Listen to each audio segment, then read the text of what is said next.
தேரிலேறி உலகெல்லாம் வலம் வரும் இசை முரசு வானொலி. இது இதயங்களை இணைக்கும் வானொலி. இசை முரசு FM இணைய வானொலி நேர்கள் அனைவருக்கும் நெஞ்சம் நிறைந்த சலாம். அஸ்ஸலாம் அலைக்கும். நேர்கள் அனைவரையும் வரவேற்பறை நிகழ்ச்சிக்கு அன்புடன் வரவேற்றுக் கொள்கிறோம்.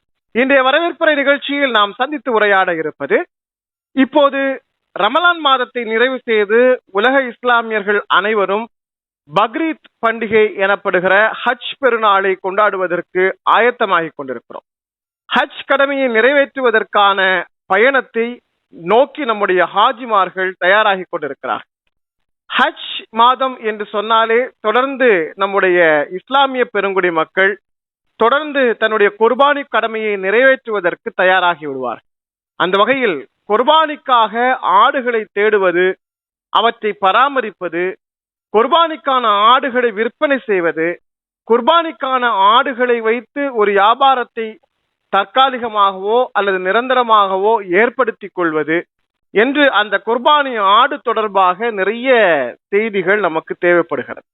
அந்த வகையில் குர்பானிக்கான ஆடுகளை கண்டறிவது, அதற்கான தயார் நிலையை உருவாக்கி கொள்வது, இன்னும் ஒரு மாதத்திற்கான காலத்தில் நம்முடைய குர்பானி ஆடுகளை எவ்வாறு வாங்கி பராமரிப்பது, வளர்ப்பதில் இருக்கக்கூடிய முறைகள் என்ன, தமிழகம் முழுவதும் அல்லது பிற மாநிலங்கள் வரை குர்பானிக்கான ஆடுகளை மொத்தமாக வாங்கி விற்பனை செய்ய விரும்பக்கூடியவர்களுக்கு எப்படி தொழில் வாய்ப்பை ஏற்படுத்தி கொடுப்பது, அப்படியான தொழில் வாய்ப்புகளை உருவாக்குவதன் மூலமாக சிறிய அளவில் அல்லது மிகப்பெரிய அளவில், பெரிய அளவில் பல்காக ஆடுகளை வாங்கி விற்பனை செய்வதற்கும் ஏற்ற வாய்ப்பை எப்படி உருவாக்குவது என்று இதே தொழில் சார்ந்து உரிய வழிகாட்டுதல்களை மிக அற்புதமாக இந்தியாவில் இருக்கிற அனைத்து விவசாயிகளுக்கும் ஆடு சார்ந்த தொழிலில் ஈடுபடக்கூடிய வியாபாரிகளுக்கும் வழிகாட்டுதலை தரக்கூடிய மதுரையைச் சேர்ந்த doctor S Khan Mohammed, MD general medicine, கிட்டத்தட்ட 16 ஆண்டுகள் பொது மருத்துவத்துறையில் MD பட்டம் பயின்று 16 ஆண்டுகளுக்கு மேலாக மக்களுக்காக மருத்துவ சேவையை வழங்கி தற்போது இந்த ஆடுகள் சார்ந்து, ஆட்டு இறைச்சிகள் சார்ந்து விற்பனை செய்வதிலும், ஆடுகளை வளர்த்து பராமரிப்பதற்கான பயிற்சிகளை வழங்குவதிலும், அதே போன்று ஆடு வளர்ப்பு தொழிலை உற்சாகப்படுத்தி அவர்களுக்கு உரிய ஏற்ற அமைப்புகளை உருவாக்கி ஆடு வளர்ப்பு தொழிலில் நிறைய தொழிலாளர்களை தொழிலதிபர்களாக உருவாக்கி வரக்கூடியவருமான டாக்டர் எஸ் கான் முகமது அவர்கள் கேன்போர்ட் எனி நியூட்ரிமென்ட் என்ஜாட் பிரைவேட் லிமிடெட் எனப்படுகிற நிறுவனத்தை மிகச் சிறப்பாக உலகளாவிய ஏற்றுமதி மற்றும் இறக்குமதி சார்ந்த நிறுவனமாக நடத்தி கொண்டிருக்கிறார்கள். அதனுடைய தலைவராகவும் நிர்வாக இயக்குநராகவும் இருக்கக்கூடிய டாக்டர் கான் முகமது அவர்கள் இப்போது ஹஜ் பெருநாளுக்காக நாம் ஆயத்தப்படுத்தக்கூடிய குர்பானி சார்ந்த கிடாய்களை உற்பத்தி செய்வது, வாங்குவது, அதை விற்பனை செய்வது, வளர்ப்பது, தொடர்ந்து அது சார்ந்த தொழிலை வளர்த்தெடுப்பது போன்ற தகவல்களை நம்மோடு பகிர்ந்து கொள்வதற்காக இணைந்திருக்கிறார்கள். அவர்களை நம் அனைவர் சார்பிலும் அன்போடு வரவேற்றுக் கொள்வோம். அஸ்ஸலாமு அலைக்கும் சார். அலைக்கும் சார், உண்மையிலே உங்களுடைய ப்ரொஃபைல் ரொம்ப ஆச்சரியமான ஒரு ப்ரொஃபைலாக இருக்கிறது. ஏன்னா ஜெனரல் மெடிசன்ல MD முடிச்சு 16 ஆண்டுகள் பொது மருத்துவத்தில் மிக திறம்பட செயல்பட்டு மதுரையில் ஒரு போற்றுதலுக்குரிய சிறப்பான மருத்துவராக பெயர் பெற்று, ஆனால் நீங்கள் முற்றிலுமாக ஆடு, அது சார்ந்த வளர்ப்பு முறைகள், தொழில் சார்ந்த விரிவாக்கம், இது போன்ற துறைகள்ல முழுமையா ஈடுபடுத்தி செயலாற்றிட்டு இருக்கீங்க. இந்த ஈடுபாடு எப்படி உருவாச்சுது? எப்படி நீங்க மருத்துவராக பணியாற்றி கொண்டிருந்த போது இந்த தொழில் சார்ந்த ஈடுபாட்டுக்குள்ள வந்தீங்க அப்படிங்கிறத முதல்ல நம்ம ஒரு அறிமுக பகுதியா சொல்லிட்டு நாம இந்த தொழில் சார்ந்த விஷயத்துக்குள்ள போகலாம். இன்ஷா அல்லாஹ். ஆக்சுவலா இது ஒன்றும் பெருசா விஷயம்லாம் ஒன்றும் இல்லைங்க. சின்ன வயசுல இருந்து ஜாயிண்ட் ஃபேமிலியா இருந்தனால வீட்டுல ஒரு 20 பேர் 30 பேர் இருக்கனால பக்ரீத்துக்கே நாங்க 5ல இருந்து 6 கிடாங்க நம்ம குர்பானி கொடுப்போம் சின்ன வயசுல. நான் ஸ்கூல் டேஸ்ல சின்ன வயசுல இருக்கும்போது தாத்தா கூட போய் தான் பண்ண இதுல மார்க்கெட்ல போய் நம்ம குட்டிங்க செலக்ட் பண்ணும்போது என்ன என்கரேஜ் பண்றதுக்காக எங்க தாத்தா அவன் என்ன குட்டி செலக்ட் பண்றானோ அதவே நம்ம குர்பானிக்கு எடுத்துக்கலாம் அப்படின்ற மாதிரி சொல்லுவாரு. நான் அப்ப சின்ன வயசுல ஆர்வ கோளாறுல வெதரை பிடிச்சி, கொம்பு பிடிச்சி, கலர்லாம் பார்த்து செஞ்சு அந்த மாதிரி ஃபேமிலியா மோட்டிவேட் பண்ணதுதான் அது இன்பில்ட் குவாலிட்டி மாதிரி ஒரு வெறித்தனமான இன்ட்ரெஸ்ட் ஆயிடுச்சு. ஷீப் அண்ட் கோட் ஒரு ஒபசஷனாவே ஆயிடுச்சு. அதுல கம்ப்ளீட்டாவே ஒபசனாவே இருக்கு. அது ரிலேட்டடான தேடல், அது ரிலேட்டடான விஷயங்கள் எனக்கு ரொம்ப அதிகப்படியானது வந்து நான் மெடிசன் நார்த் இந்தியால பஞ்சாப்ல படிச்சனால. ஸோ அங்க ரிலேட்டடான இன்ஸ்டியூட்ஸ், அங்க ரிலேட்டடான நார்த் இந்தியால இருக்கக்கூடிய ராஜஸ்தான், யூபி மாக்தூம்ல இருக்கக்கூடிய கோட் சென்டர்ஸ் எல்லா ரிலேட்டடான டாக்டர்ஸ், வெட்டினரி ஃப்ரெண்ட், எனக்கு ஹியூமன் டாக்டர்ஸை விட வெட்டினரி டாக்டர்ஸ் ஃப்ரெண்ட்ஸ் தான் இந்தியா ஃபுல்லா எனக்கு நிறைய அதிகம். அரௌண்ட் 18 ஸ்டேட் நான் இந்தியாவில சுத்திருக்கேன். ஒரு 6-7 லட்சம் கிலோமீட்டர் கார்லயே நிறைய டிராவல் பண்ணிருக்கேன் நிறைய இன்ஸ்டியூட்ஸுக்கு. ஒரு 19 வருஷத்துக்கு முன்னாடி எல்லாம் நம்மள இப்ப இருக்கிற மாதிரி சோசியல் மீடியா, பேஸ்புக் எல்லாம் கிடையாது. எதுவா இருந்தாலும் நம்ம நேர போய் தான் பார்த்து பேசணும். ஆமா. சோ அந்த மாதிரி ஒரு இன்ட்ரெஸ்ட் நமக்கு தேடல் இருந்து இருந்து இருந்து இருந்து இருந்து வந்துதான் அந்த நமக்கு அட்டாச்மெண்ட் ஆகி கடைசி அதுவே நமக்கு ஒரு பேஷனாவும் லைஃபாவும் மாறிடுச்சு. ஓ சரி. ஸோ வந்து கற்றுக்கொண்ட மருத்துவ தொழிலை விட விரும்பி செய்கிற இந்த ஆடுகள் சார்ந்த இந்த தொழில் ஈடுபாடும் ஆர்வம் மிகுதியாக இருந்ததால முழுமையாகவே இந்த ஃபீல்டுக்கு வந்துட்டீங்க. இன்ஷால்லா, கண்டிப்பா அதுதான் நடந்தது. சிறப்பு சார். இப்ப நாம வந்து ஹஜ் பெருநாளை எதிர்பார்த்துட்டு இருக்கோம். 1 மாத காலத்தில் நம்ம அதை அடைய இருக்கிறோம். எல்லோரும் அதற்கான ஆயத்தில் இருப்பாங்க. ஹஜ் பயணிகள் அதற்கான ஆயத்தில் இருந்தா கூட குர்பானியை முன்னிட்டு தமிழகம் முழுவதும் ஆடுகள் சார்ந்த வியாபாரம் அப்படிங்கிறது ஒரு மிக முக்கியமான பிசினஸா இருக்கும். ஒரு வருஷத்துல வந்து ஒரு பெரிய ஹியூஜ் அமௌண்ட் வந்து இந்த குர்பானி கிடாய்க்காக தமிழகத்துல பல்வேறு சந்தைகள்ல அந்த சந்தையினுடைய மொத்த வியாபாரத்தை வந்து அந்த வாரத்துல வெளியிடும் போது அவ்வளவு ஆச்சரியமாக இருக்கும். அந்த அளவுக்கு வந்து குர்பானி ஆடுகள் வாங்குறாங்க. அது இன்னும் அந்த தொழில் வியாபாரத்துல ஈடுபட நினைக்கக்கூடியவங்களை கொஞ்சம் வரையறைக்குள்ள கொண்டு வந்து ஒரு நல்ல தொழில் வாய்ப்பை உருவாக்கி கொடுக்கலாம் அப்படிங்கிற அடிப்படையில தான் நாம இந்த சந்திப்பை நிகழ்த்துறோம். அந்த வகையில முதல்ல வந்து ஒரு விஷயத்த நம்ம தெளிவுபடுத்திக்கலாம். குர்பானி கொடுக்கறதுக்கு கிடாயை தேடும் போது நமக்கான அறிவுறுத்தல்கள் என்ன அப்படின்னா, குறைகள் இல்லாத எந்த இழப்புகளும் இல்லாத ஒரு நல்ல ஆட்டுக்கிடாயாக இருக்கணும் அப்படிங்கறதா. பிறவி கோளாறுகள் இருக்கக்கூடாது இருக்கக்கூடாது. அது உடம்பு ரிலேட்டடான எந்த புண்ணோ, இன்ஃபெக்ஷனோ, நட கோளாறுகள், கால் கோளாறுகள் அந்த மாதிரி எதுவுமே இல்லாம அது ஸ்லாட்டர் ஹவுஸ் நம்ம எங்க அறுக்க போறோமோ அங்க கொண்டு போற இடத்துக்கு அதுவாவே நடந்து வர மாதிரியான இயற்கையான சூழ்நிலையில அதுக்கு இருக்கணும். நிச்சயமா இந்த ப்ரொசீஜரோட தான் நம்ம கிடாய்களை பாக்குறோம். ஆனா என்ன ஒரு நெருக்கடி வருதுன்னா, இந்த இறுதி நேரத்துல கிடாய்களை தேடும் போது போதுமான அளவிற்கு வளர்ச்சி அல்லது போதுமான அளவிற்கான எடையெல்லாம் பார்க்காம ஒரு மதிப்பீடு வச்சிருப்பாங்க. ஒரு 16,000 ரூபாய்க்கு எனக்கு ஒரு கிடாய் வாங்கி கொடுங்க, ஒரு 18,000 ரூபாய்க்கு ஒரு கிடாய் வாங்கி கொடுங்க அப்படின்னு சொல்லிட்டு. சாதாரண காலங்கள்ல இருக்கக்கூடிய மதிப்பை விட இந்த பக்ரீத் காலம் வரும்போது இந்த கிடாயினுடைய மதிப்பு ரொம்ப அதிகமாயிடும். 12,000 ரூபாய் கிடாய் கூட 18,000 ரூபாய் போகும். இப்ப இந்த காலகட்டத்துல பாத்தீங்கன்னா அந்த கிடாயினுடைய வயது அல்லது அந்த அறுப்பதற்கான பருவம் அப்படிங்கிறது ஒரு முக்கியமான விஷயமா? எந்த பருவத்துல அடையிறது? இப்ப நீங்க வந்து மாடு வாங்குறவங்க பாத்தீங்கன்னா அந்த மாடு பல்லு பிடிச்சு பாப்பாங்க, எத்தனை பல்லு வயது விழுந்திருக்கு. ஆடை எப்படி தேர்வு செய்யறது? உண்மையிலே வந்து 12,000 ரூபாய்க்கு கிடா கொடுக்குறாங்க, 10,000 ரூபாய்க்கு கொடுக்குறாங்கிறதுக்காக ரொம்ப சின்னஞ்சிறிய கிடாய்களை கூட சில சமயங்கள்ல கொண்டு வந்து குர்பானியா கொடுத்துட்றாங்க. அது சரியா இருக்குமா? ஆடு பார்க்கும் போது எப்படி பார்த்து வாங்கலாம் அப்படிங்கறது? இல்ல, ஆக்சுவலா இது ஒரு நல்ல கேள்வி. இது ஆக்சுவலா நம்ம குர்பானி ரிலேட்டடான விஷயங்கள்ல இருக்கக்கூடிய ரூல்ஸ் அண்ட் ரெகுலேஷன்ஸ் பக்காவா ஸ்ட்ரீம் பண்ணி இருக்குங்க. அதுல எந்த மாற்றமும் கிடையாது. ஆமா. பட் அதுபடிதான் எல்லா பேருமே செய்யறாங்களா 100%? உண்மையை சொல்லணும்னா அப்படி கிடையாது. ஒரு 60-70% ஆட்கள் பக்காவா ஃபாலோ பண்ணலாம். ஒரு 30-40% ஆட்கள் நீங்க சொல்ற மாதிரி கடைசி நேரத்துல இருக்கக்கூடிய அவசர வாழ்க்கையிலனால கடைசி நேரத்துல போய் வாங்குறது பாக்குறது அந்த மாதிரி செய்யறனால அவங்க வந்து அந்த இடம் ரிலேட்டடா இல்லாம பீஸ் ரேட் மாதிரியோ இல்ல இடம் லைவ் வெயிட் ரேட் மாதிரியோ ஆர்கனைஸ் பண்ணி செய்யறாங்க.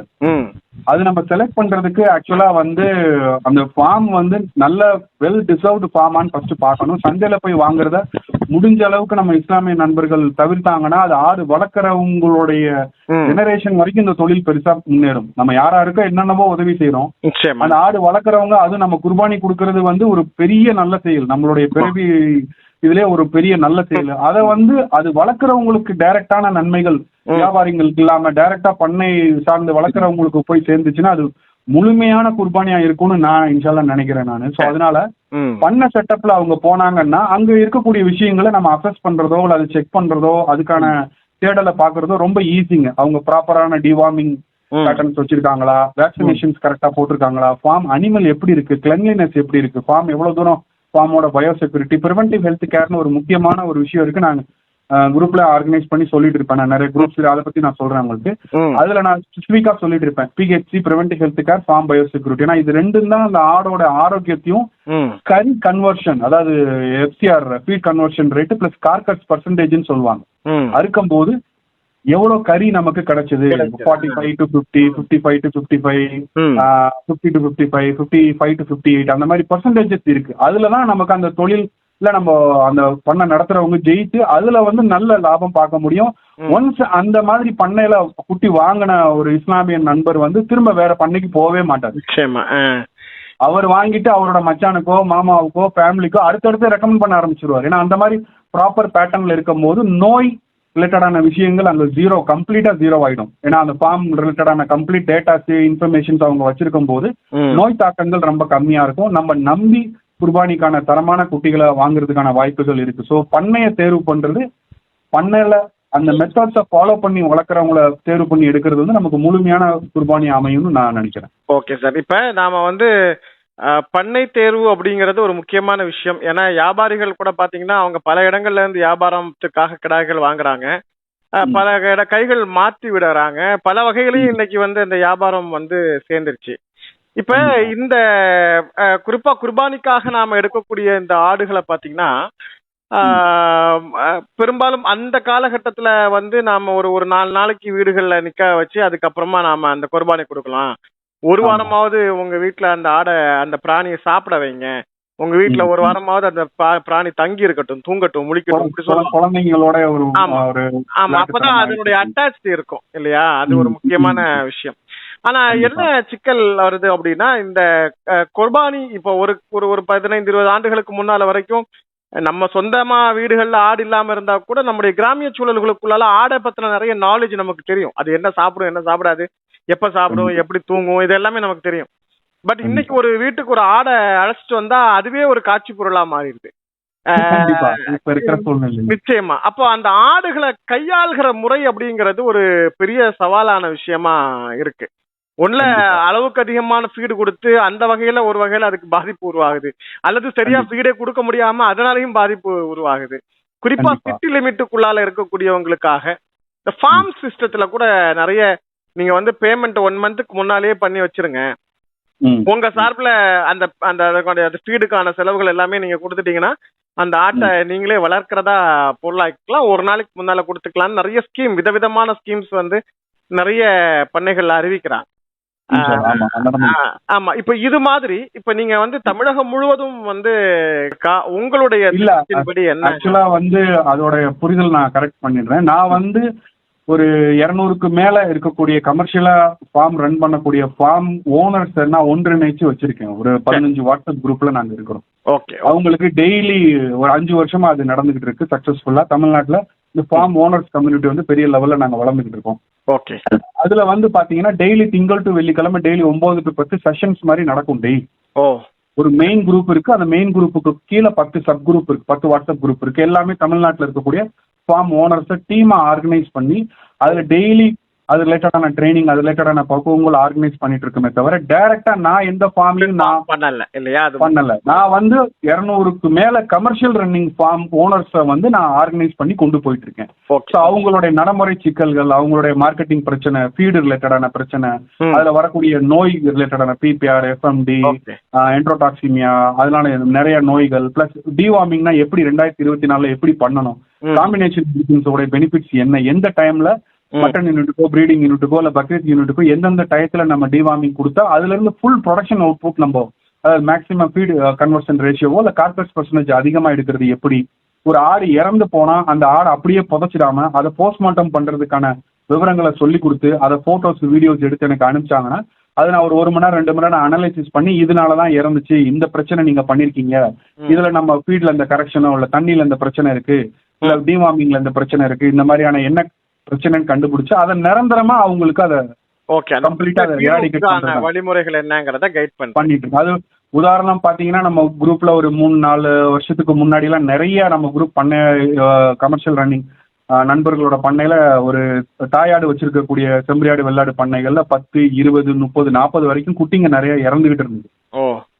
அது ஒவ்வொரு பண்ணையா நம்ம செப்பரேட்டா நான் அனலைசிஸ் பண்ணி என்ன மிஸ்டேக்ஸ் பண்றாங்க, ஃபீடிங் பேட்டர்ன் என்ன மாத்தணும், சப்ளிமெண்ட் பேட்டர்ன் எப்படி ஆர்கனைஸ் பண்ணணும், இனிஷியலா பிறந்தப்போ இருக்கக்கூடிய குட்டிகளை எப்படி கேர் கொடுக்கறது, ஃபர்ஸ்ட் 6 ஹவர்ஸ்க்கு எப்படி கேர், ஃபர்ஸ்ட் 15 நாள் 1 மாசம் அந்த கோல்டன் பீரியட் எப்படி நம்ம கடக்கிறது சேஃபா, அப்படி எல்லாம் சொல்லி ஒரு 3 மாசத்துல இருந்து 6 மாசம் ட்ரைனிங் மாதிரி பண்ணி இன்ஷால்லா இப்ப எங்க குரூப்ல இருக்கக்கூடிய அந்த நண்பர்கள் பண்ணையில பிரீடிங் யூனிட்ல லாஸ்ட் ஒரு 2 வருஷமா எந்த ஒரு குட்டியோட இறப்பும் இல்லாம நாங்க பண்ணிட்டோம் சக்சஸ்ஃபுல்லா, இறைவன் அருளால. ஓகே ஓகே, அல்ஹம்துலில்லாஹ், மிகப்பெரிய விஷயம்.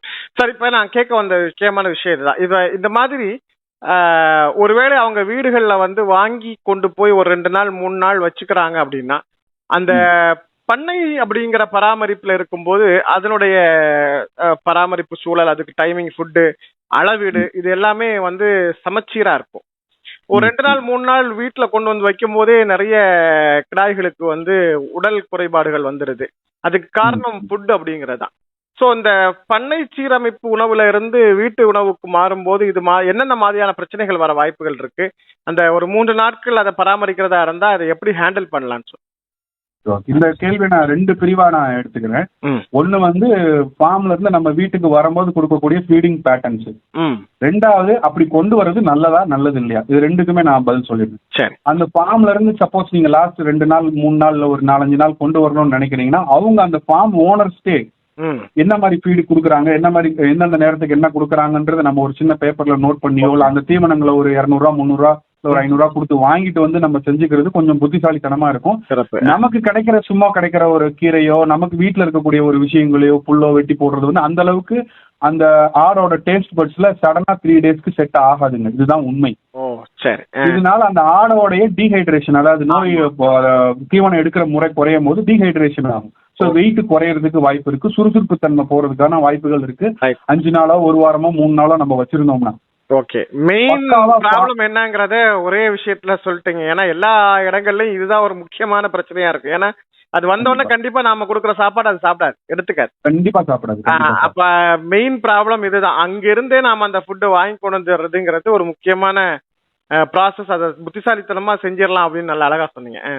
ஆமா. அப்ப 2வது விஷயம், அந்த மாதிரி கொண்டு வர்றது நல்லதா இல்லையானா என்னைய பர்சனலா கேட்டீங்கன்னா நான் கொண்டு வர வேணான்னு தான் சொல்லுவேன். ஏன்னா இப்ப இருக்கக்கூடிய அபார்ட்மெண்ட் கலாச்சாரம், பிஸியான சிட்டி லைஃப், நம்மளுடைய ஒர்க் டைட் ஷெட்யூல்ல நம்ம அதை பண்ண ஓனரை தொழிலாவே பண்ற அவர் ஆடு பாக்குற மாதிரியும் நம்ம ஒரு ஜென்ரலா அதை ஒரு பொருளா குர்பானிக்கு கொடுக்குற ஒரு பொருளா வீட்டுல வச்சிருப்போம்.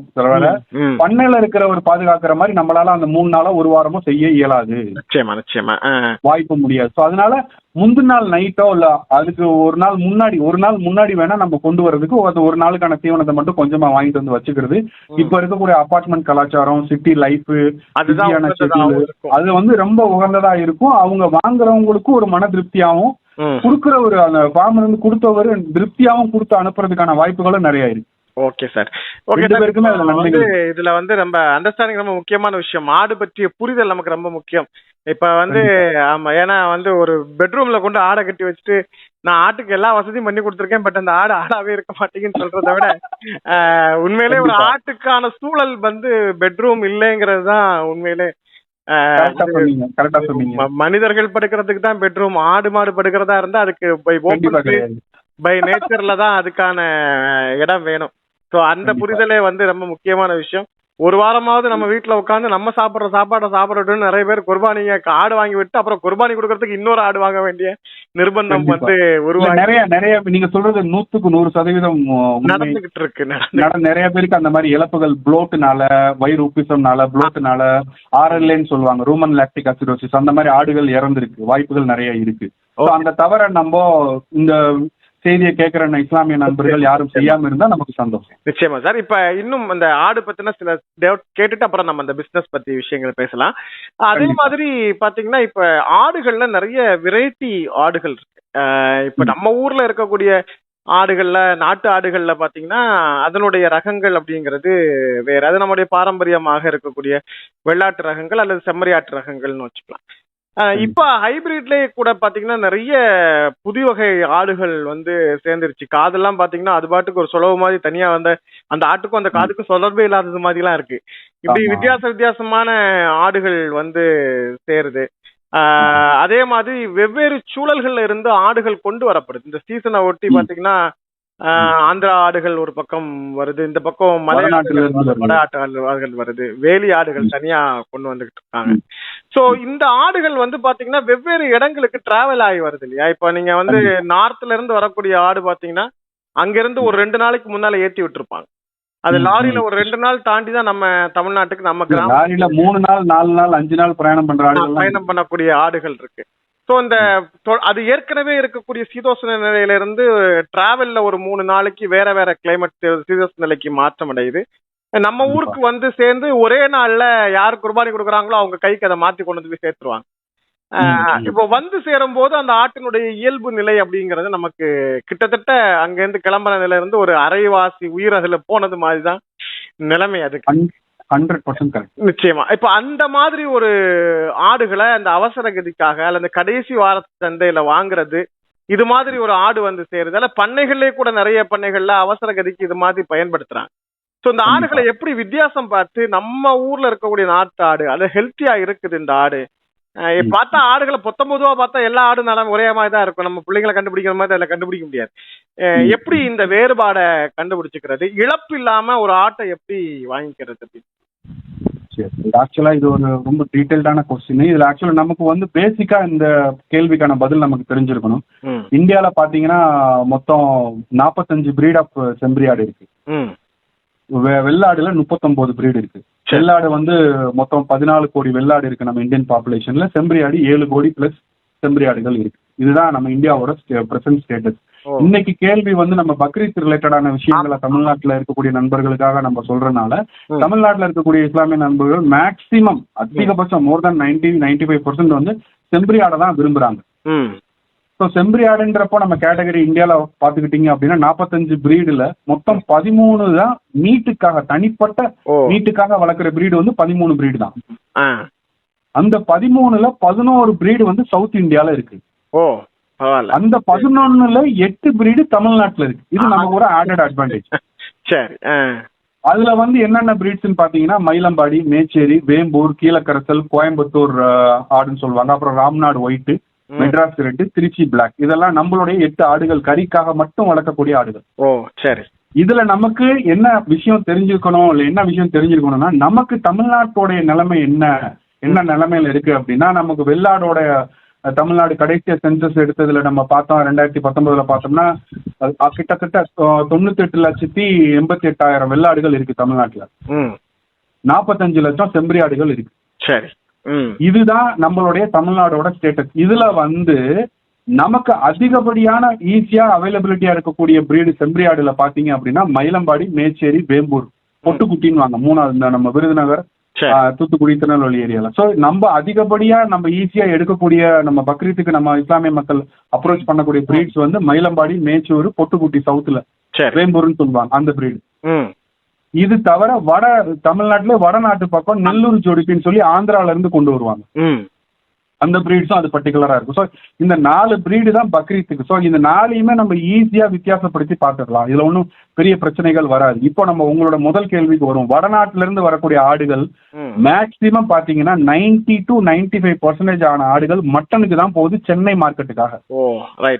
அதுல இருந்து சில வியாபாரிகள் சில ஓரளவு சுமாரா இருக்கக்கூடிய ஆடுகளை ஆர்கனைஸ் பண்ணி, இல்ல இந்த டயத்துல ஒரு நம்ம தீபாவளி பட்டாசு வைப்பாங்க இல்லையா, முந்தின திடீர்னு 3 நாள்ல கடை வந்துடும் ரோட்ல ஃபுல்லா. அந்த மாதிரி ஒரு 100-200 ஆடை வச்சு ஆர்கனைஸ் பண்ணி போறாங்க. அதுக்கு சில பேர் அதுக்கு என்ன சொல்றது, அதையும் வாங்கி பண்ற மாதிரியான ஆட்கள் இருக்கு. பட் ப்ராப்பரா குர்பானி பண்ற ஆட்கள் அந்த மாதிரி ஆடுகளுக்கு போக மாட்டாங்க. நிச்சயமா.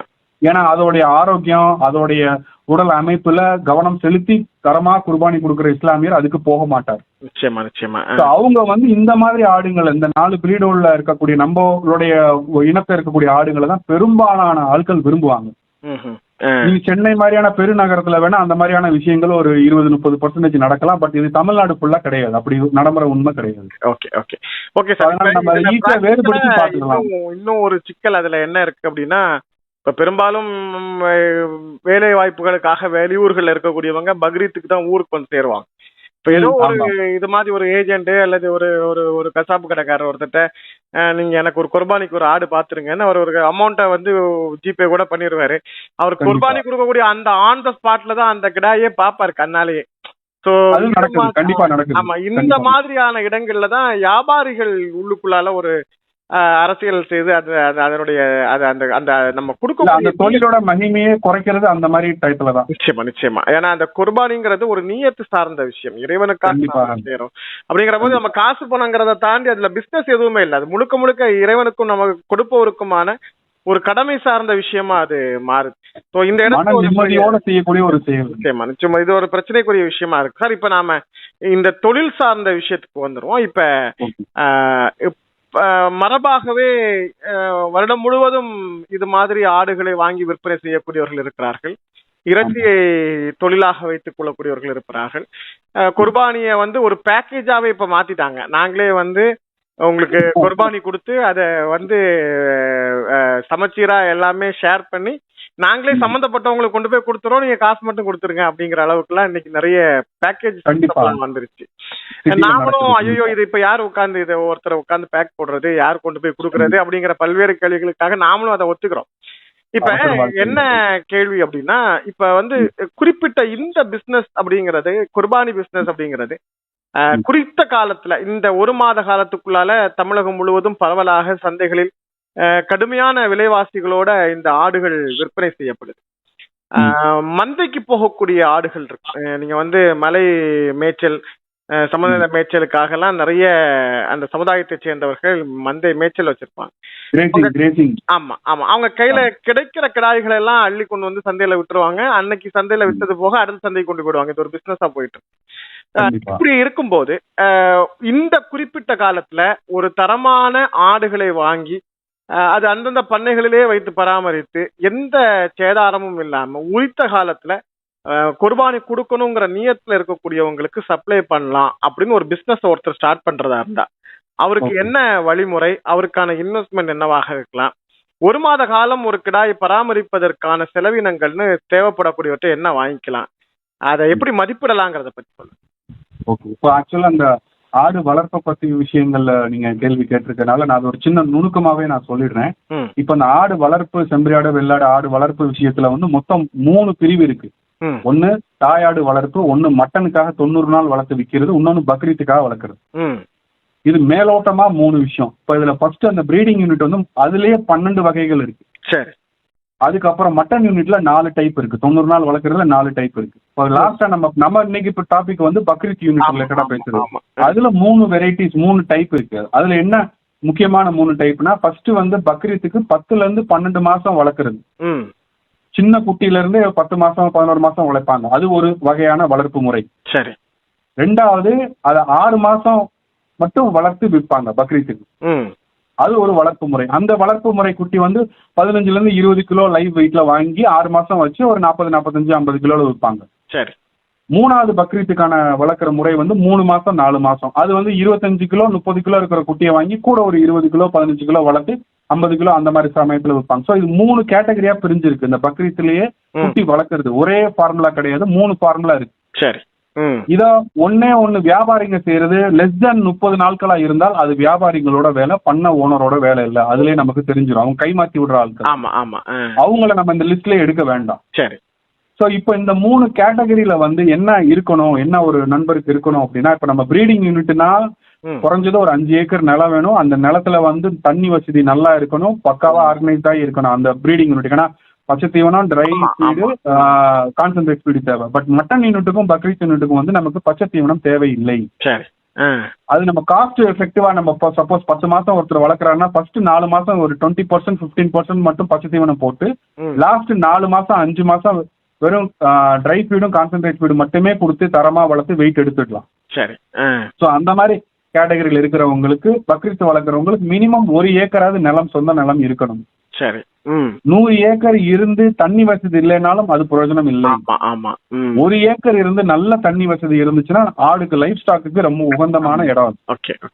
அந்த மாதிரி இடத்த தான் நம்ம சூஸ் பண்ணணும். சரி. அதுக்கான பேசிக்கான ஃபெசிலிட்டிஸ் ஆர்கனைஸ் பண்ணி இதை முழு நேரமா அந்த நண்பர் பண்ண போறாரா, இல்ல வேற ஏதாவது வேலை செஞ்சுட்டு காலையில சாயங்காலம் அந்த மாதிரி பண்றாரான்ற விஷயங்களை பக்குவமா பண்ணிட்டு நம்ம அதை செய்ய முடியும். அதுக்குள்ள இறங்கணும். குடும்பத்தோட சப்போர்ட் ஃபுல் கண்டிப்பா இதுக்கு தேவை. ஏன்னா லைஃப் ஸ்டாக்கை பொறுத்த வரைக்கும் நம்ம ஒரு நேரம் இருப்போம் இருக்க மாட்டோம், ஃபேமிலி சப்போர்ட் அதுக்கு ஃபுல்லா இருக்கணும். அந்த மாதிரி பண்றவங்களுக்கு அது இனிஷியலா ஒரு ஒரு குட்டி ஒரு ஒரு ஒரு 12 இருந்து 15 கிலோ அந்த மாதிரி வாங்குறாங்கன்னா சில நேரத்துல அது பிரீடை பொறுத்து ரேட்டு வந்து 10,000 12,000 14,000 வரைக்கும் இல்ல 18,000 வரைக்கும் வரும். வெயிட்டை பொறுத்து பிரீடை பொறுத்து.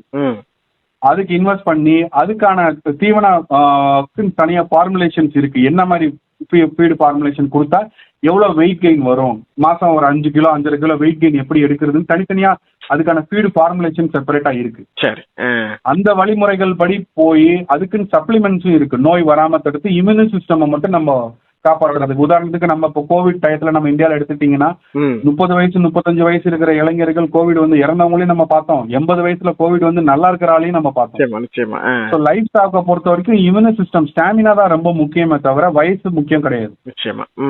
ஓவரால் ஹெல்த் நம்ம மனுஷங்களுக்குமே அப்படிதான். எந்த வயசுல எவ்வளவு ஃபிட்டா இருக்கிறோன்றது தான் முக்கியம். அதே மாதிரி அந்த ஆடுங்களுக்கு நம்ம இம்யூனி சிஸ்டம் கண்டினியூஸா நம்ம டெவலப் பண்றதுக்கான சப்ளிமெண்ட்ஸ் கொடுத்து வரும்போது அது தரமான ஆடுகளா வளர்ந்து மாசம் ஒரு 5-5.5 கிலோ வரைக்கும் கம்ஃபர்டபுளா வெயிட் எடுத்து பிளான்டா 6 மாசத்துல நான் விற்கிறேன்னா 6 மாசத்துல இவ்வளவு வெயிட்ல நான் பண்ண போறேன் அப்படின்ற மாதிரி பிளான்டு மார்க்கெட்டிங்கோட ஒரு ஆர்கனைஸா பண்ணும்போது அது அவங்களுக்கு நல்ல முறையில அது ஒரு லாபகரமான தொழிலா அமையறதுக்கு வாய்ப்பு இருக்கு. இந்த 3 கேட்டகரி நான் ஆரம்பத்துல சொன்ன breeding unit, mutton unit, Bakrid unit, இந்த 3 கேட்டகரியிலையுமே ஓரளவு கம்ஃபர்டபுளான ப்ராஃபிட் கொடுக்கக்கூடியது வந்து பக்ரீத்துக்காக வளர்க்கக்கூடிய குட்டிகள். ஒரு குட்டியில வந்து 2,500 இருந்து 5,000 இல்ல 4,500 வரைக்கும் கம்ஃபர்டபுளா ப்ராஃபிட் எடுக்கலாம் ஆவரேஜா. அதே எக்ஸ்க்ளூசிவ் பிரீடா இருந்துச்சுன்னா மும்பை டெல்லி மாதிரி இடத்துல எல்லாம் ப்ராஃபிட் மட்டுமே 20,000 18,000 பாக்குற ஆட்கள்லாம் இருக்கிறாங்க ஒரு குட்டியில. பிரீடை பொறுத்து தரத்தை பொறுத்து மாறும். Okay sir, okay. சோ இந்த வேறுபாடு அப்படிங்கறத வந்து நீங்க அந்த வளர்ப்பு முறையில இருந்து சொன்னீங்க. இப்ப கடைசி 1 மாத காலத்துல இந்த பிசினஸ்ல நாங்க இறங்குறோம் அப்படின்னா அவருக்கு வந்து இப்போ வந்து நீங்க தமிழகம் முழுவதும் இந்த பண்ணை உரிமையாளர்களை இணைச்சு வச்சிருக்கீங்க. ஸோ இப்போ எவ்வளவு ஆடுகள் கேட்டாலும் உங்க மூலமா சப்ளை பண்ண முடியும், எத்தனை 1000 ஆடுகள் கேட்டாலும் உங்களால சப்ளை பண்ண முடியுங்கிற அளவுக்கு ஒரு பெரிய கான்டாக்ட் தமிழகம் முழுவதும் உங்களுக்கு இருக்கு. அதை டிரான்ஸ்போர்ட்டேஷனிங் ஏற்பாடுகள் வரைக்கும் எல்லாமே முடிச்சு அவங்களுடைய ஸ்பாட்ல கொண்டு சேர்க்கறது வரைக்கும் பண்ணையாளர்கள் அதை செஞ்சும் கொடுத்துட்றாங்க. ஸோ ஒரு பிசினஸ் இன்வெஸ்டரா யோசிக்கக்கூடியவருக்கு இந்த சீசன் பிசினஸ் அப்படிங்கிறது ரொம்ப லாபகரத்தை தரக்கூடிய ஒரு பிசினஸ். ஏன்னா நம்ம சாதாரணமா 12,000 ரூபாய் ஆடு கூட 18,000 ரூபாய் போகுதுன்னா ஒரே ஆட்டுல 6,000 ரூபாய் லாபம் சம்பாதிக்கக்கூடிய ஒரு பிசினஸ். ஸோ இந்த 1 மாச பிசினஸ்ல நாம ஏற்கனவே சொன்னது மாதிரி அதுக்கான ஸ்பீடுக்கான காசு கொடுத்தா புக்கிங் பேர்ல நாம வீடுகளை ஆர்டர் எடுத்துட்டு இந்த பிசினஸ் செய்ய முடியும் ஒருத்தர். அப்படி செய்வதாக இருந்தால் இந்த இந்த வளர்ப்பு முறைகள் அப்படிங்கறத அவரு எப்படி கையில எடுத்துக்கலாம்? லாஸ்ட் டைம் வரைக்கும் பண்ணையிலே வச்சுக்கிட்டு ஆன் த ஸ்பாட்ல வந்து இறக்குற வாய்ப்புகள் வந்து பண்ணையாளர்கள் செஞ்சு கொடுப்பாங்களா, இல்ல அவரு வந்து ஒரு 2-3 நாள் முன்னால எடுத்து அவரு அது ஒரு இடத்துல வச்சு பராமரிக்கிறதா இருந்தா அவருக்கு என்ன மாதிரியான செட்டப் இந்த 1 மந்த் பிசினஸுக்கு தேவைப்படும்? ரைட். இதுல இந்த கேள்வி நான் 2 வகையில நான் பதில் சொல்றேன். ஒண்ணு வந்து அவர் வேற ஏதோ ஒரு தொழில் பண்றாரு, 1 மாசம் மட்டும் இந்த தொழிலுக்கு பிளான் பண்றாரு ஒண்ணு. ரெண்டாவது அவர் ஒரு பண்ணையாளர் 1 மாசத்துக்கு மட்டும் இந்த பிசினஸ் பண்றாரு. 2 கேட்டகரியா பிரிச்சுக்கிடுவோம். சரி. இந்த வேற ஏதோ ஒரு தொழில், இப்ப சாஃப்ட்வேர்ல இருக்கிறாரு, டாக்டரா இருக்காரு, இன்ஜினியரா இருக்கிறாரு, வேற வெவ்வேறு தொழில இருக்கிறார். பட் இதுல ஒரு இன்வெஸ்ட்மெண்ட்டை பார்த்து ஒரு ரொட்டேஷன் ஆரம்பிக்கணும்னு நினைக்கிறவங்க அவருடைய இடத்துல அந்த ஆடுகளை கொண்டு வராம இருக்கிறது 100% நன்மையாக போய் முடியும். சரி. அவரோட இன்வெஸ்ட்மெண்ட். ஓகே. அதை இருக்கிற பண்ணையாளர்கள்ட்ட டைப் மாதிரி வச்சு பேசி நான் இந்த ரேட்ல எடுத்துக்கிறேன் அப்படின்ற மாதிரி ஒரு டைப் அக்ரிமெண்ட் மாதிரி போட்டு செஞ்சு அவர் அதுக்கேற்ற மாதிரி அவர் எங்க மார்க்கெட் பிளான் பண்றாரோ அந்த இடத்துக்கு டோர் டெலிவரி மாதிரி அவர் பண்ணா அவருக்கு இன்னும் புத்திசாலித்தனமான வருமானம் வர்றதுக்கான வாய்ப்புகள் நிறைய இருக்கு. வேணா வேற இதுல இருக்கிறவங்களுக்கு இங்க நடக்கக்கூடிய லைஃப் ஸ்டாக்ல நடக்கக்கூடிய நடைமுறை பிரச்சனைகள் எதுவும் தெரியாது. சடனா அது இன்னைக்கு காலையில செம்பரியாடு போய் சாப்பிட்டுட்டு வருவீங்க, மத்தியானம் 1 மணிக்கு இறந்து கிடக்கும். ஆமா. அதனால சடனா லாஸ் வரதுக்கு வாய்ப்புகள் நிறைய இருக்கு. இறப்பு விகிதமும் அதிகம் இல்லையா வெள்ளாடை விட? எனக்கு தெரிஞ்சு இறப்பு விகிதத்தை குறைக்கிறதே இல்ல, அது அதனால சிரமப்படுறது ரெண்டுமே ஃபார்ம் ஓனரோட புத்திசாலித்தனம் தான் சொல்லுவேன். நான் ஆடவே பலி சொல்ல மாட்டேனா. நமக்கு திறமை இருந்தா அதை பக்குவமா நம்மளால செய்ய முடியும். ஓகே. அதுக்கான நவீன முறைகள் இப்ப நிறைய வந்துருச்சுங்க, ஒன்னும் பயப்பட வேண்டிய அவசியமே கிடையாது. சரி. ஓகே. அவேர்னஸ்னால நிறைய பேர் இழந்துகிட்டு இருக்கிறாங்க. ஓகே. Lack of awareness. அப்ப 2வது கேட்டகரி அவரே ஒரு ஃபார்ம் ஓனரா இருக்கிறாரு. இப்போ உதாரணத்துக்கு ஒரு மதுரையில ஒருத்தர் இருக்கிறாரு, அவரே ஒரு 2 ஏக்கர் நிலம் வச்சிருக்காரு. அவர் ஒரு பிரீடிங் யூனிட், ஒரு தாயாடு ஒரு 30-40 வச்சிருக்காரு. அந்த நேரத்துல அவர் இந்த பக்ரீத்துக்கு இந்த மாதிரி பிளான் பண்றாருன்னா அவருக்கான விஷயங்கள், அந்த ஆடு சம்பந்தமான விஷயங்களோ அது சம்பந்தமான விஷயங்களோ அவருக்கு ஏற்கனவே ஒரு 60-80% ஒரு அனுபவத்துல தெரிஞ்சிருக்கலாம். அவங்கள மாதிரி ஆட்கள் இந்த மாதிரி செய்யறது நம்ம வரவேற்கத்தக்கது. Okay sir. ஏன்னா அவங்களால அந்த ஆடுகள நடைமுறை விஷயங்களை ஈஸியா பக்குவப்படுத்தி அது எதுவும் பிரச்சனை வந்ததுன்னா அதுல இருந்து எப்படி வெளியே கொண்டு வரணும்ன்ற விஷயங்கள் அவங்களுக்கு தெரிஞ்சிருக்கு. அதனால அவங்களுக்கு வளர்ப்பு முறைகள் எதுவும் தேவைப்படாது. ஆமா, பியூரா வியாபாரி மாதிரி ட்ரீட்மெண்ட் பண்ணாம அவர் ஒரு பண்ணையாளரா இருந்தா அந்த பக்குவம் அவரால ஹேண்டில் பண்ண முடியும். பட் ஒரு வியாபாரியாவோ இல்ல வேற ஒரு தொழில் பண்றவர் இது பண்றது நான் யாரையும் ரெக்கமெண்ட் பண்ண மாட்டேன். Okay sir. ஓகே சார், நாம இப்ப நிகழ்ச்சியினுடைய நிறைவு பகுதிக்கு வந்திருக்கிறோம். இப்ப இது சம்பந்தமான ஒரு வியாபார வாய்ப்பு வேண்டும், தமிழகம் முழுவதும் தேடிக்கொண்டிருக்கிறோம், எங்களுக்கு ஆடுகளை எடுத்து விற்பனை பண்றதுக்கு தயாரா இருக்கிறோம், அல்லது உங்களோடு இணைந்து இது மாதிரியான பண்ணைகளை தொடர்பு வைத்துக் கொண்டு தொடர்ந்து பிசினஸ் பண்றதுக்கு நாங்க தயாரா இருக்கிறோம்னா அவங்களை கான்டாக்ட் பண்றதுக்கான உங்களுடைய தொலைபேசி இலக்கம் நாம கொடுத்துடலாம். அதுக்கு முன்னால அஸ்ஸலாமு அலைக்கும். இந்த இசை முரசு எஃப்எம் கேட்கிற இஸ்லாமிய நண்பர்களுக்கு என்னுடைய ஒரு தாழ்மையான வேண்டுகோள், நம்ம செய்கிற இந்த குர்பானி ரிலேட்டடானது அந்த முழு ஆத்ம திருப்தி நமக்கு மென்மேலும் நமக்கு கிடைக்கிறதுக்கான ஒரு சின்ன வாய்ப்புகளை நம்ம தமிழ்நாட்டில் இருக்கிற இஸ்லாமிய நண்பர்கள் எல்லா பேரும் இசை முரசு எஃப்எம் மூலியமா, ஆன்லைன் எஃப்எம் மூலியமா நான் கேட்டுக்கொள்றது என்னன்னா, சந்தையிலேயோ புரோக்கர்கிட்டயோ போய் நீங்க குர்பானி கடாக்கள் வாங்குறதுக்கு பதிலா நம்ம தமிழ்நாட்டில் நிறைய நண்பர்கள் இஸ்லாமிய நண்பர்கள், மற்ற மார்க்கத்தை சேர்ந்த நண்பர்கள் நிறைய பேர் செம்பரியாடு வெள்ளாடு வளர்க்குறாங்க. நிறைய பேர் பக்ரீத்துக்காக தனியா வளர்க்குறாங்க. பண்ணைகள் அமைத்து ப்ராப்பரான டிவார்மிங், வேக்சினேஷன், ப்ராப்பரான பிரிவென்டிவ் ஹெல்த் கேருக்கான ஏற்பாடுகள், ஃபார்ம் பயோசெக்யூரிட்டிக்கான ஏற்பாடுகள், ஃபார்ம் ரெக்கார்ட்ஸ் எல்லாமே பக்கா வச்சு தீவன முறைகள்ல பக்காவா வளர்த்து கொண்டு வராங்க அந்த நண்பர்கள். ஸோ அவங்கள மாதிரி ஆட்களும் இந்த தொழிலில் மென்மேலும் வளர்ந்தா தான் நம்மளுடைய சந்ததிகள் வரைக்கும் இந்த நம்மளோட குர்பானி கொடுக்குற வேலைகளை நல்ல முறையாக நம்ம செய்ய முடியும். ஸோ அதனால பண்ணையை நோக்கி நீங்கள் நேரடியாக சென்று இல்லை ஃபோன் மூலயமா அவங்ககிட்ட இருந்து டீட்டெயில்ஸை வாட்ஸ்அப் மூலயமா கேட்டு, அதுக்கு உங்களுக்கு பிடிச்சிருந்ததுன்னா அவங்ககிட்ட போய் நேராக ஒரு போய் பார்த்து பேசி அவங்க மூலயமா நீங்கள் டைரெக்டாக எடுக்கும்போது உங்களுக்கு பண செலவும் கம்மியாகும். ஒரு கம்ப்ளீட் திருப்தியான ஒரு ஆடு, கம்ப்ளீட் ஒரு முழு ஆரோக்கியத்தான ஒரு ஆடு கிடைக்கிறதுக்கான வாய்ப்புகள் நிறையா இருக்குது.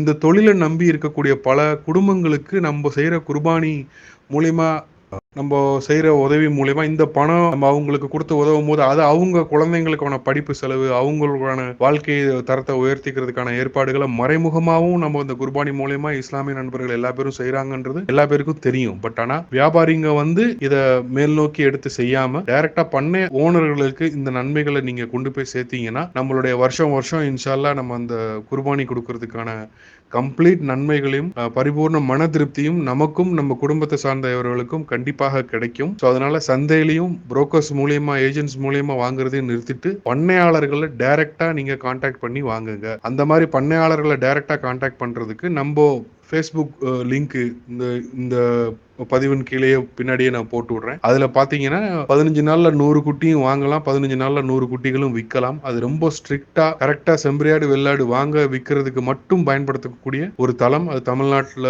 இருக்கக்கூடிய ஒரு 7000 பேர் விவசாயிகள் அதுல இருக்கிறாங்க, ஒரு 200 பேர் வடநாட்டுக்காரங்களும் இருக்கிறாங்க. பட் நம்ம என்ன தேவை மாதிரி பக்ரீத் குட்டிகள் எப்படி வேணும், என்ன மாதிரி பிரீடுல வேணும், என்ன மாதிரி வெயிட்ல வேணும்னு போட்டோம்னா அதுக்கேற்ற மாதிரியான ஆட்கள் உங்களை கான்டாக்ட் பண்ணுவாங்க. டைரக்டாவே நீங்க அவங்ககிட்ட பேசலாம், அவங்ககிட்ட வாட்ஸ்அப் மூலியமா விஷயங்களை போட்டோஸ் வீடியோஸ் மூலமா அனுப்ப சொல்லலாம். திருப்தியா இருந்தா நேரம் போய் பார்த்து எனக்கு பக்ரீத்துக்கு முந்தின நாள் நீங்க டிரான்ஸ்போர்ட் மூலமா எனக்கு வீட்டு அட்ரஸ்க்கு அனுப்பிச்சு வைங்கன்னா அதுக்கான ஏற்பாடுகளும் அந்த ஆடு வளர்க்குற நண்பர்கள் அந்த ஆர்கனைஸ் பண்ணி தர்றதுக்கு அந்த ஃபார்ம் ஓனர்ஸ் இப்பவும் தயாராக இருக்கிறாங்க. அதுல நிறைய பேர் கமர்ஷியலா ரன் பண்றவங்க. நாங்க எல்லாம் ஒரு ஒற்றுமையா ஒரு 5 வருஷமா பெரிய லெவல்ல வளர்ந்துட்டு இருக்கோம் தமிழ்நாட்டுக்குள்ள. சோ அது குர்பானி கொடுக்கிற இஸ்லாமிய நண்பர்களுக்கு ஒரு பெரிய நல்ல செய்தியாகவும் பெரிய லெவல்ல ஒரு ஆரோக்கியமான ஆடுகள் கிடைக்கிறதுக்கு நன்மையா இருக்கும் நான் நினைக்கிறேன். நன்றி. அஸ்ஸலாமு அலைக்கும். இந்த வியாபாரம் பத்தியும் இதனுடைய வாய்ப்புகள் பத்தியும், குறிப்பா இந்த குர்பானி பிசினஸ் பத்தியும் ஒரு சுருக்கமான முன்பதிவை நான் திரும்ப சொல்லிடுறேன். நேர்களே, நம்மோடு பேசிக்கொண்டிருக்கும் டாக்டர் கான் முகமது அவர்களுடைய தொலைபேசி இலக்கம் தரப்பட இருக்கிறது. நீங்கள் குறித்துக் கொள்வதற்கு ஆயத்தமாகிக் கொள்ளலாம்.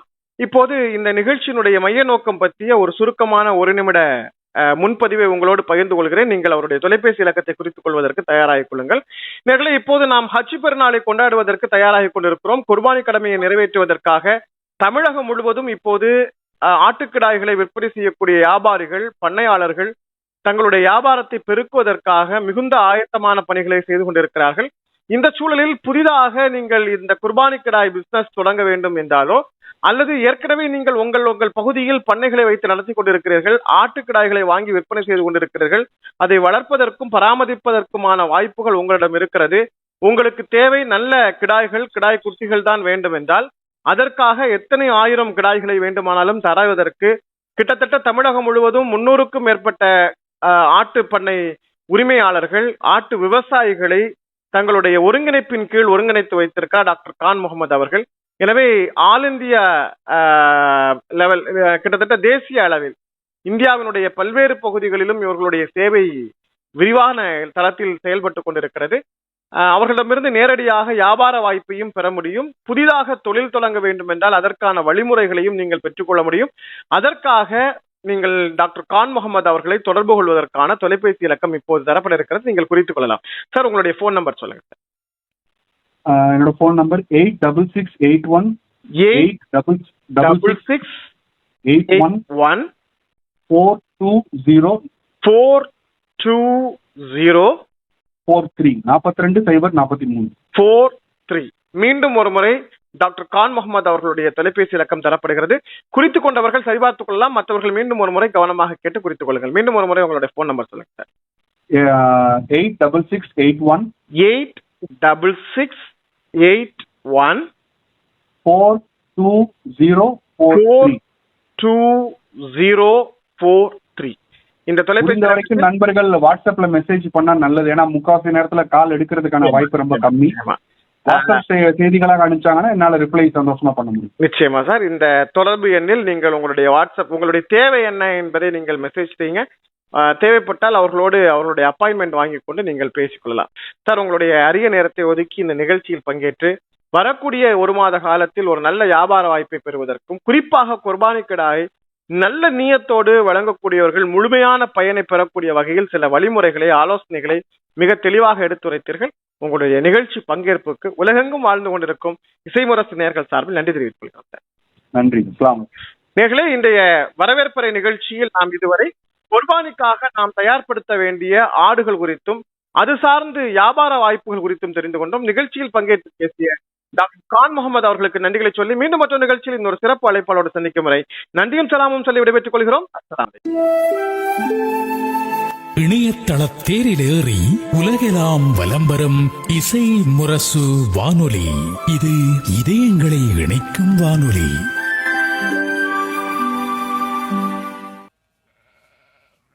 நன்றியுடன் சீப் கோ TN38 டிஸ்ட்ரிக்ட் ஃப்ரெண்ட்ஸ்.